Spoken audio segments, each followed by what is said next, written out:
Growing up in a small village in the heart of Europe, I always dreamed of the fast-paced, glamorous life. Paris, Milan, those were the places I imagined myself in. And when I made it to Paris, with my career as a rising fashion designer, I felt like I had everything I had ever wanted. The bustling streets, the beautiful clothes, the elite parties. And then there was Lucien. He was every bit the successful, charming man you'd expect from a Parisian elite. Handsome, polished, with the world at his feet. But when Lucien proposed to me on a romantic evening by the Seine, I didn't feel the excitement I thought I would. The ring was perfect, his words were touching, but my heart felt like it was pulling me elsewhere. Something wasn't right. I couldn't stop thinking about my home, the village I had left behind in the rolling hills of Tuscany. The smell of the olive trees, the old family vineyard, the simple and heartfelt lifestyle. It all seemed so far removed from the world I was living in now. It wasn't just nostalgia. It was deeper than that. And it was also Matteo, my husband, the one man I had tried to leave behind when I moved to Paris. We had married young, but after the wedding, I left for the city to pursue my dreams, and we grew apart. I sent him divorce papers 7 years ago. He never signed them. And though I told myself I was fine, I knew I hadn't truly moved on. Lucien knew about Matteo, but it was never something I had talked about in depth. I never wanted to let my past taint my future. But now, standing on the brink of another big step with Lucien, I realized that there was unfinished business. The day after Lucien proposed, I felt a wave of uncertainty wash over me. The excitement of the proposal wore off quickly, and the reality set in. I couldn't marry Lucien without making peace with the past. I needed closure, and to get that, I had to return to Tuscany and settle things with Matteo. So I booked a flight back to Italy the very next day without telling Lucien. I needed to do this for myself. I needed Matteo to sign those divorce papers, and then I could move forward. Arriving in the village was like stepping into another life. The cobblestone streets, the warm sunlight pouring over the hills, the sound of church bells ringing in the distance, it all felt like it hadn't changed in years. Matteo's house was on the outskirts, just beyond the old vineyard where we once walked hand in hand. I had spent so much time running from this place, but as I walked up the familiar stone path to his door, my heart started to race.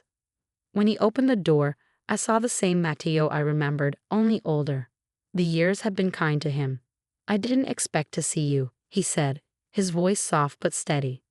We sat down at the kitchen table, just like old times. The smell of coffee and fresh bread filled the air, and for a moment everything felt like it had before. But the tension was there too. The silence hung in the air between us as I struggled to find the right words. "Matteo, I need you to sign the divorce papers," I finally said. My voice was firm but quiet. "I'm about to marry someone else." Matteo didn't say anything for a long time. He just stared at the table, his fingers lightly tracing the edge of the wood. "I can't just sign them, Elena," he finally said, "not without knowing that you're really sure. I waited 7 years, and I want to be sure you're not making a mistake." I didn't know how to respond.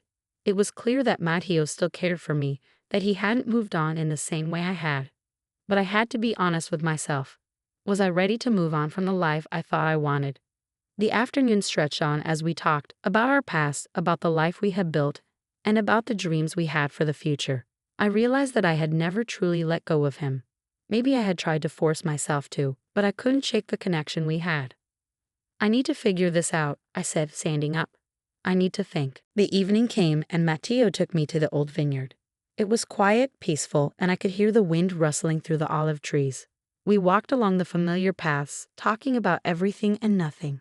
The connection between us, the one I thought was lost, was suddenly undeniable.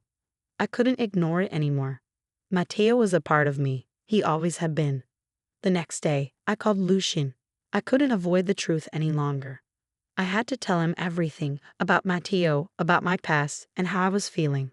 "Lucien, I don't think I can marry you," I said, my voice breaking. "I don't know what's right anymore.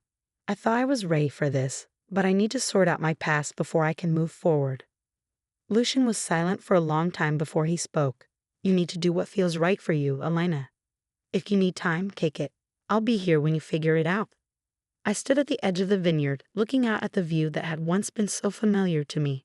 The decision seemed clearer now. I couldn't marry Lucien. Not when I still felt this way about Matteo. Not when the love we had was still there, buried deep inside me. I walked back to the house and sat down beside him. "I'm not ready to let go," I whispered. Matteo turned to me, his eyes full of understanding. "Then don't." I never went back to Paris. Instead, I stayed in Tuscany, where my heart had always been. Matteo and I worked through the past, and as time went on, we found a deeper love than we ever had before. I realized that sometimes the dreams you chase aren't always the ones that lead you to happiness. Home, true home, was never a place or a career. It was with the people you love. And in Tuscany, I found my way back to the life I had always been meant to live. Ready to improve your English in a fun and engaging way? Start learning through stories today. Subscribe to Learn with Godson and dive into captivating stories that will help you expand your vocabulary, understand sentence structures, and practice pronunciation. Stories make learning English exciting and memorable. Join us on this journey and watch your language skills grow with each story. The voiceover in this video is given by Learn with Godson. Copying or re-uploading is prohibited.